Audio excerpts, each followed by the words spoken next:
डीमार्ट को चलाने वाली कंपनी एवेन्यू सुपरमार्ट्स का स्टॉक अंडर वैल्यूड लगता है। और इस वीडियो में हम ऐसे ही 3 रीजन के बारे में बात करेंगे जो कि एवेन्यू सुपरमार्ट्स को एक अंडर वैल्यूड स्टॉक बनाते हैं। हाय, मेरा नाम है विनायक गौतम और मैं एक सेबी रजिस्टर्ड रिसर्च एनालिस्ट हूं।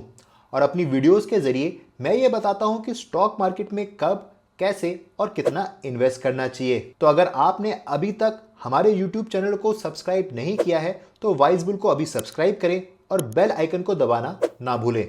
तो चलिए वीडियो पे वापस चलते हैं। तो अपने स्टॉक मार्केट एनालिसिस के लिए मैं इन्वेस्टिंग प्रो का इस्तेमाल करता हूं, जहां पे मुझे पता लगता है कि कौन कौन से स्टॉक्स अंडर वैल्यूड हैं। जैसा आप मेरी स्क्रीन पे भी देख सकते हैं कि एट प्रेजेंट करीबन 30 स्टॉक्स ऐसे हैं जो कि अंडर वैल्यूड टेरिटरी में है। तो आप वीडियो को पॉज करके इनका नाम जान सकते हैं, प्राइस जान सकते हैं और पोटेंशियल अपसाइड भी जान सकते हैं। और अगर ऐसे ही प्रो फीचर्स का फ़ायदा उठाना चाहते हैं तो इन्वेस्टिंग प्रो का सब्सक्रिप्शन आप खरीद सकते हैं, जिसका लिंक डिस्क्रिप्शन में मैंने दे दिया है।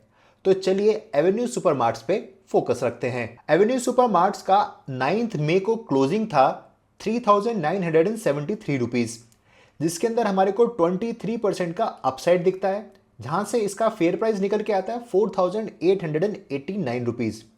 लेकिन इस स्टॉक्स के बारे में दूसरे रिसर्च हाउसेस का क्या कहना है वो हमारे को जानना बहुत जरूरी है। तो इस स्टॉक के लिए सीएलएसए बोलता है कि टारगेट प्राइस रहेगा 5,550 रुपए। बोफा सिक्योरिटीज टारगेट देता है 3,730 रुपीज का।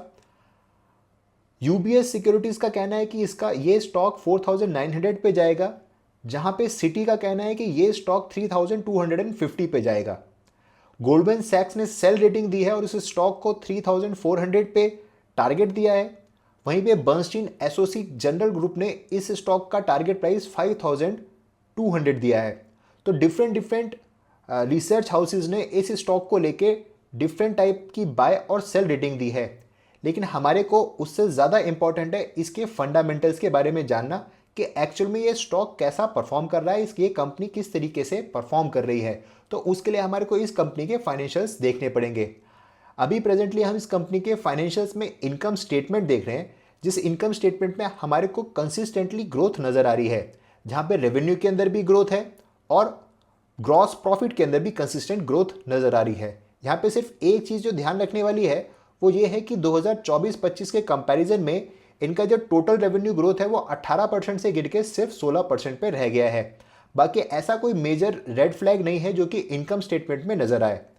वहीं दूसरी जगह अगर हम इस कंपनी का बैलेंस शीट देखते हैं तो बैलेंस शीट के अंदर भी कंसिस्टेंट ग्रोथ चल रही है। लेकिन सिर्फ एक फैक्टर जो हाईलाइट करने की बात है वो है यहाँ पे cash and cash equivalents growth, जहाँ पे इनकी ग्रोथ जो है सिर्फ 6.25% की हुई है साल 2025 में। ये कोई मेजर फैक्टर नहीं है, बट फिर भी कंपनी कंसिस्टेंटली जब ग्रो कर रही थी तो एक शॉर्ट नंबर एक रेड फ्लैग हाईलाइट करता है। इस कंपनी के लिए जो मेन चीज़ है वो है कंपनी का कैश फ्लो, बिकॉज इस इंडस्ट्री के अंदर कैश फ्लो बहुत ज़्यादा इंपॉर्टेंट है।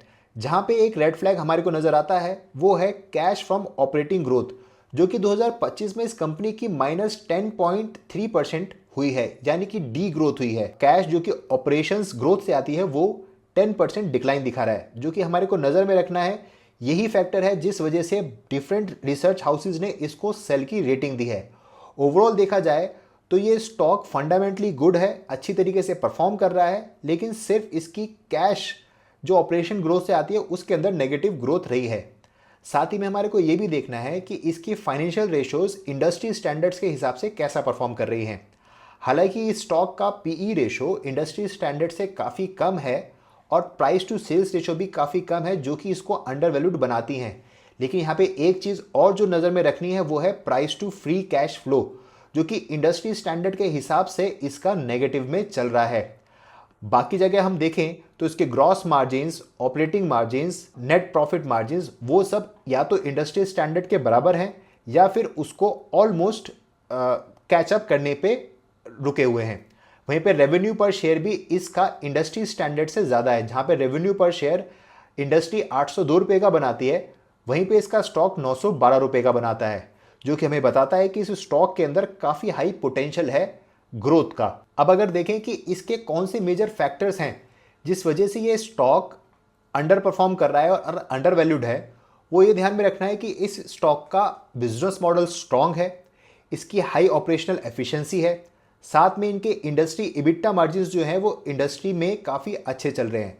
कंपनी ने कंसिस्टेंटली आरओसीई पे ग्रोथ दिखाई है, साथ में इनका जो स्ट्रक्चर है वो लीन है और रिजिलियंस है। इकोनॉमिक स्लोडाउन का भी इफेक्ट इस कंपनी के ऊपर आता कम नज़र आ रहा है।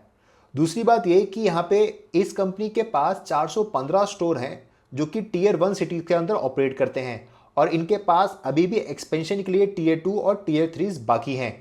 यानी कि अगर ये कंपनी ग्रोथ करना चाहे तो टीयर 2 और टीयर 3 सिटीज में अपने स्टोर्स खोल के काफ़ी अच्छी ग्रोथ दिखा सकती है, जिसको leverage of economies of scale बोलते हैं। उसका फायदा इस कंपनी को जब होगा जब ये टीयर 2 और टीयर 3 सिटी के अंदर अपने स्टोर्स को ओपन करेगी और फुटफॉल को बढ़ाएगी, जो कि डायरेक्टली इनके रेवेन्यू नंबर्स के अंदर शो होगा। और तीसरा फैक्टर ये कि टेम्परेरी इनके मार्जिन्स के ऊपर प्रेशर तो है, लेकिन वो प्रेशर सिर्फ इस इंडस्ट्री पे नहीं है, वो अक्रॉस इकोनॉमी पे है, इन्फ्लेशन की वजह से, राइजिंग कॉस्ट की वजह से और कॉम्पिटिटिव प्राइसिंग की वजह से। फिलहाल एक चीज़ आपको और नज़र में रखनी है, वो ये कि अभी इकोनॉमी के अंदर भी स्लो डाउन है, डोमेस्टिक डिमांड कम है एफएमसीजी प्रोडक्ट्स के अंदर में, और ये इसका साइक्लिकल नेचर हो सकता है, बट ये चीज़ें धीरे धीरे नॉर्मलाइज हो जाएंगी साल 2025 के रिजल्ट्स के अंदर, जिस वजह से ये स्टॉक हमारे को अभी भी अंडर वैल्यू टेरिटरी में लगता है। हमने ये सवाल इन्वेस्टिंग प्रो के वॉरेन एआई, जो कि एक एआई फीचर है, उससे भी पूछा। उसने भी यही बताया कि ये स्टॉक अभी करंटली अंडर वैल्यूड है, इसके ऊपर मिक्स्ड आउटलुक है एनालिस्ट की, जिसके चलते इस स्टॉक के अंदर इन्वेस्टमेंट किया जा सकता है। तो आप इस स्टॉक में इन्वेस्ट करेंगे या नहीं, हमें कमेंट में बताएं।